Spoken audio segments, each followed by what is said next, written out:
बंधुओं नमस्कार। कल की कथा में आपने सुना कि भगवान श्री कृष्ण ने उत्तरा के गर्भ की रक्षा की, परीक्षित की गर्भ में रक्षा की और उसके उपरांत कुंती ने भगवान श्री कृष्ण की स्तुति की और युधिष्ठिर को किस प्रकार एक शोक हो रहा था उसका भी वर्णन कल की वीडियो में आपने सुना। और आज यहाँ पर आगे की कथा में कह रहे हैं कि जिस समय ये सब हो रहा था उस समय युधिष्ठिर इत्यादि जो उनके भाई बंधु थे वो सब के सब जिस युद्ध में जो शरशैया पर पड़े हुए भीष्म पितामह थे उनके पास जाने लगे। तो यहाँ पर कहते हैं कि युधिष्ठिर के साथ में उनके सभी छोटे भाई अपने अपने रथों पर सवार होकर, जो रथ सोने से जड़े हुए थे और उनमें बहुत ही सुंदर सुंदर घोड़े जुते हुए थे, ऐसे ऐसे रथों पर सवार होकर और भगवान श्री कृष्ण अर्जुन के साथ चले। तो ऐसा शोभायमान हो रहा था दृश्य, मानो कुबेर अपने साथियों के साथ में, कुबेर जो है अपने अनुचरों के साथ में वहाँ से जा रहे हैं। और इसके बाद उन्होंने देखा, जब वो भीष्म पितामह के पास पहुँचे तो ऐसा लगा कि जैसे कोई देवता स्वर्ग से गिरकर पृथ्वी पर आ जाता है।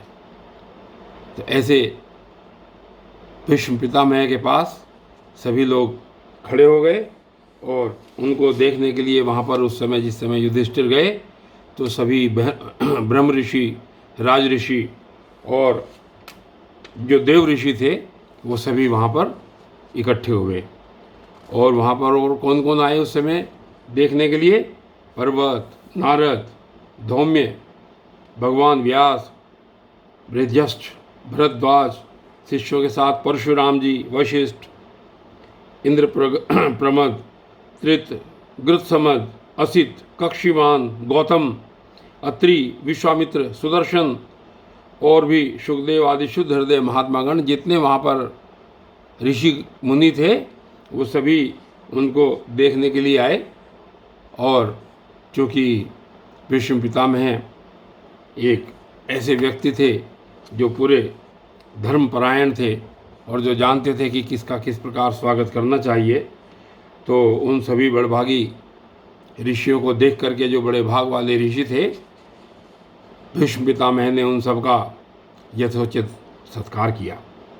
और उसके बाद उन्होंने बड़े प्रेम के साथ में उन सब की पूजा की। फिर पांडव बड़े प्रेम के साथ में वहाँ पर बैठे और उन्होंने देखा कि भीष्म पितामह की आंखें भी प्रेम के आंसू से भर गई हैं। तो उन्होंने कहा कि जिस समय भीष्म पितामह की आंखों में आंसू आ गए तो उन्होंने पांडवों की ओर देख करके कहा कि धर्मपुत्रों, हाय हाय, बड़े कष्ट और अन्याय की बात है कि तुम लोगों को ब्राह्मण धर्म और भगवान के आश्रित रहने पर भी इतने कष्ट उठाने पड़े। उन्होंने कहा कि जिस प्रकार वायु के वश में बादल रहते हैं वैसे ही लोकपालों के सहित सारा संसार काल के अधीन है, काल भगवान के अधीन है। और मैं समझता हूँ कि तुम लोगों के जीवन में जो ये अप्रिय घटनाएं घटी हैं वे सब उन्हीं की लीला हैं। इस प्रकार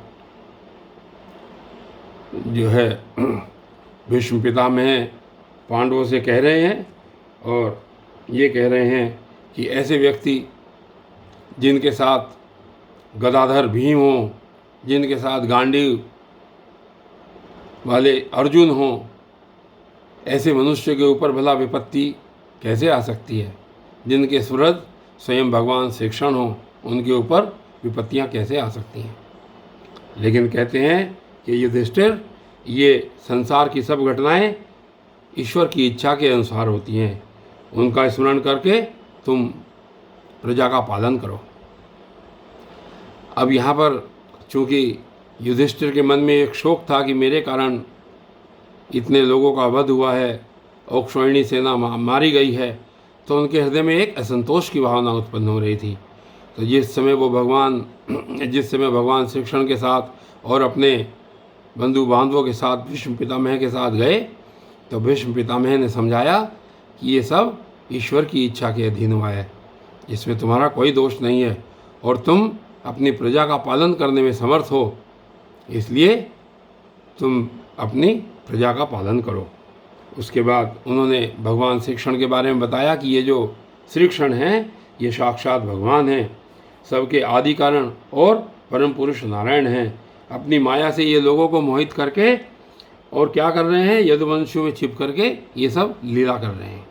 तो इस प्रकार युधिष्ठिर ने को कहा उन्होंने कि उसे भगवान शंकर, देव ऋषि नारद और स्वयं भगवान कपिल ही जानते हैं जो इनकी लीलाएं हो रही हैं, और जिन्हें तुम अपना मेरा भाई कह रहे हो और प्रेमवश तुमने अपना मंत्री, दूत और सारथी तक बनाने में संकोच नहीं किया, वे स्वयं परमात्मा हैं।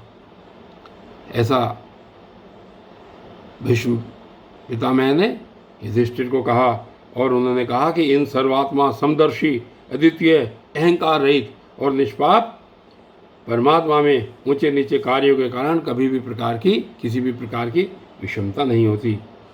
और युधिष्ठिर ये देखो कि अपने ऐसे समय में सर्वत्र सम होने के कारण, सर्वत्र सम होने पर भी देखो तो सही कि वे अपने अनन्य प्रेमी भक्तों पर कितनी कृपा कर रहे हैं। और इस प्रकार कहते कहते कहने लगे भीष्म पितामह कि वे ही देवदेव भगवान अपने प्रसन्न हास्य और रक्त कमल के समान अरुण नेत्रों से, उल्लसित मुख वाले चतुर्भुज रूप से, जिसका और लोगों का केवल ध्यान में दर्शन होता है, तब तक यहीं स्थिर रहकर प्रतीक्षा करें जब तक मैं शरीर का त्याग न कर दूं। तो यहाँ पर अब भीष्म पितामह भगवान श्री कृष्ण से प्रार्थना कर रहे हैं, चूँकि उनका समय आ गया है, अब वो शरीर को छोड़ने की बात कर रहे हैं भीष्म पितामह। तो उन्होंने भगवान श्री कृष्ण से प्रार्थना की कि आप अपने इस मुख कमल के साथ यहीं पर प्रतीक्षा करें जब तक मैं अपना शरीर त्याग न दूँ। उसके बाद सूत जी कहते हैं कि युधिष्ठिर ने ये बात सुन करके सरसैया पर सोए हुए भीष्म पितामह से बहुत से प्रकार की अनेक धर्मों के संबंध में बातें पूछी। तब भीष्म पितामह ने वर्ण और आश्रम के अनुसार पुरुष के स्वाभाविक धर्म और वैराग्य और राग के कारण विभिन्न रूप से बतलाए हुए निवृत्ति और प्रवृत्ति द्विविध धर्म, दान धर्म, राजधर्म, मोक्ष धर्म, स्त्री धर्म और भगवत धर्म, इन सब का अलग अलग प्रकार से संक्षेप और विस्तार से वर्णन किया। ये सब इन्होंने पूछा कि इसके बाद ही कहते हैं सूत जी कि शौनक जी, इसके साथ ही धर्म, अर्थ, काम और मोक्ष, इन चारों पुरुषार्थों का तथा उनकी प्राप्ति के साधनों का अनेक उपाख्यान और इतिहास सुनाते हुए विभागशय वर्णन किया। भीष्म पितामह इस प्रकार धर्म का प्रवचन कर ही रहे थे कि वो उत्तरायण का समय आ गया था। उस समय मृत्यु को अपने अधीन रखने वाले भगवत परायण योगी लोग चाह करते हैं, तो उस समय हजारों रथियों के नेता भीष्म पितामह ने वाणी का संयम करके मन को सब ओर से हटाकर अपने सामने स्थित आदि पुरुष भगवान श्री कृष्ण में लगा दिया। भगवान श्री कृष्ण के सुंदर चतुर्भुज विग्रह पर उस समय पीताम्बर फहरा रहा था। भीष्म जी की आंखें उसी पर एकटक हो गई।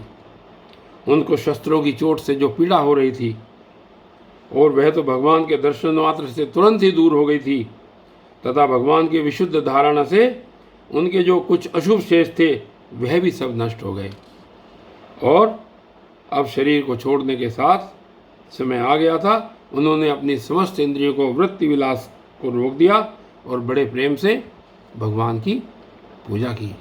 और भगवान से श्री भीष्म जी ने कहा कि मृत्यु के समय में अपनी यह बुद्धि जो अनेक प्रकार के साधनों का अनुष्ठान करने से अत्यंत शुद्ध एवं कामना रहित हो गई है, यदुवंश शिरोमणि अनंत भगवान श्री कृष्ण के चरणों में मैं समर्पित करता हूँ। और कहते हैं कि जो सदा सर्वदा अपने आनंदमय रूप में स्थित रहते हुए कभी विहार करने की कभी लीला करने की इच्छा से प्रकृति को स्वीकार कर लेते हैं, जिससे यह सृष्टि परंपरा चलती है, जिनका शरीर त्रिभुवन सुंदर एवं श्याम तमाल के समान सांवला है, जिस पर सूर्य रश्मियों के समान श्रेष्ठ पीताम्बर लहराता रहता है और कमल शरद रसमुख पर घुंघराली अलके लटकी रहती हैं, उन अर्जुन सखा के प्रति मेरी निष्कपट प्रीति हो। अब यहाँ पर देखने की चीज़ ये है कि भगवान के प्रति भगवान क्या चाहते हैं, भगवान प्रीति चाहते हैं। और भगवान के सामने भीष्म पितामह ने ये प्रार्थना रखी कि ऐसे अर्जुन के सखा भगवान श्री कृष्ण के अंदर मेरी निष्कपट प्रीति हो। उस समय जिस समय ये चल रहा था प्रसंग, तो भीष्म पितामह को अपनी वो युद्ध की बातें याद आने लगी, जिस समय महाभारत का युद्ध कौरव पांडवों के बीच में चल रहा था। और उनकी स्तुति करते हुए भीष्म कहने लगे कि मुझे युद्ध के समय की वो विलक्षण छवि याद आती है। उनके मुख पर लहराते हुए घुंघराले बाल, घोड़ों की टाप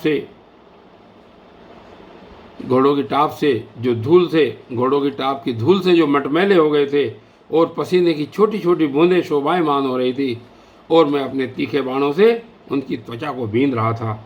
उन सुंदर कवच मंडित भगवान श्री कृष्ण के प्रति मेरा शरीर, अंतःकरण और आत्मा समर्पित हो जाए।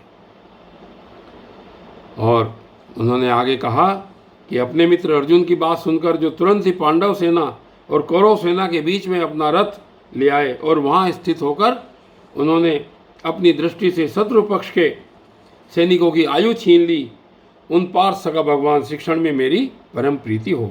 अर्जुन जब दूसरे कौरवों की सेना के मुखिया हम लोगों को देखा, तब पाप समझकर वह अपने स्वजनों के विरुद्ध युद्ध करने से विमुख हो गया।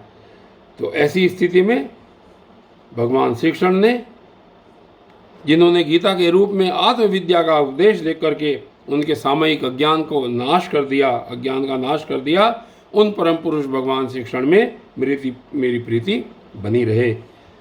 और आगे कहते हैं कि मैंने प्रतिज्ञा कर ली थी कि मैं श्री कृष्ण को हथियार उठवा कर ही दम लूँगा, मैं उनको हथियार उठवा दूँगा। तो उस समय शस्त्र ग्रहण न करने की, मेरे वचनों की रक्षा करने के लिए उन्होंने अपनी शस्त्र ग्रहण न करने की प्रतिज्ञा भी तोड़ दी। और उस समय वे रथ से नीचे कूद पड़े और सिंह जैसे हाथी को मारने के लिए उस पर टूट पड़ते हैं, वैसे ही रथ का पहिया लेकर मुझ पर झपट पड़े। उस समय वे इतने वेग से दौड़े कि कंधे का दुपट्टा गिर गया और पृथ्वी कांपने लगी। तो मुझ आतताई ने तीखे बाण मार मार कर उनके शरीर का कवच तोड़ डाला था, जिससे उनका सारा शरीर लहूलुहान हो रहा था। अर्जुन के रोकने पर भी वे बलपूर्वक मुझे मारने के लिए मेरी ओर दौड़े आ रहे थे। वे ही भगवान श्री कृष्ण जो ऐसा करते हुए भी मेरे प्रति अनुग्रह और भक्तवत्सलता से पूर्ण थे, मेरी एकमात्र गति हों, मेरा आश्रय हों। इस प्रकार भीष्म पितामह ने भगवान श्री कृष्ण की स्तुति की और उन्होंने कहा कि अर्जुन के रथ की रक्षा में सावधान, जिन श्री कृष्ण के बाएं हाथ में घोड़ों की रास थी और दाहिने हाथ में चाबुक, इन दोनों की शोभा से उस समय जिसकी अपूर्व छवि बन गई थी, तथा महाभारत युद्ध में मरने वाले वीर जिनकी इस छवि का दर्शन करते रहने के कारण सारूप्य मोक्ष को प्राप्त हो गए, उन्हीं पार्थसारथी भगवान श्री कृष्ण में मुझ मरणासन की परम प्रीति हो। इस प्रकार उन्होंने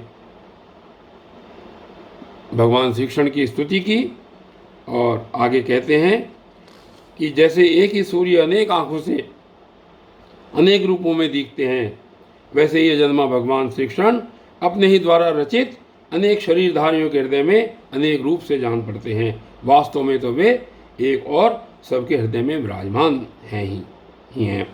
उन भगवान श्री कृष्ण को मैं वेद भ्रम से रहित होकर प्राप्त हो गया हूँ। आगे सूत जी शौनक जिसे कहते हैं कि इस प्रकार भीष्म पितामह ने मन, वाणी और दृष्टि की वृत्तियों से आत्मस्वरूप भगवान श्री कृष्ण में अपने आप को लीन कर दिया। उनके प्राण वहीं विलीन हो गए और वे शांत हो गए। उन्हें अनंत ब्रह्म में लीन जानकर सब लोग वैसे ही चुप हो गए जैसे दिन के बीत जाने पर पक्षियों का कलरव शांत हो जाता है। उस समय देवता और पुरुष नगाड़े बजाने लगे, साधु स्वभाव के राजा उनकी प्रशंसा करने लगे और आकाश से पुष्पों की वर्षा होने लगी। और सूत जी आगे बता रहे हैं शौनक जी को कि युधिष्ठिर ने उनके मृत शरीर की अंत्येष्टि क्रिया कराई और कुछ समय के लिए वे बहुत शोकमग्न हो गए। उस समय मुनियों ने बड़े आनंद से भगवान श्री कृष्ण के उनके रहस्य में नाम ले लेकर स्तुति की। इसके पश्चात हृदयों को श्री कृष्णमय बनाकर वे अपने अपने आश्रमों को लौट गए। और तदनंतर उसके उपरांत भगवान श्री कृष्ण के साथ युधिष्ठिर हस्तिनापुर चले आए और वहाँ उन्होंने अपने चाचा धृतराष्ट्र और तपस्विनी गांधारी को ढाढ़स बंधाया। फिर धृतराष्ट्र की आज्ञा और भगवान श्री कृष्ण की अनुमति से समर्थ राजा युधिष्ठिर अपने वंश परंपरागत साम्राज्य का धनपूर्वक शासन करने लगे। इसी श्रीमद् भागवते महापुराणे पारमहंस्यास संहितायां प्रथम स्कंदे युधिष्ठिर राज्य प्रलंबो नाम 9वां अध्यायः। और कल की कथा अब आगे सुनी जाएगी। तब तक के लिए धन्यवाद।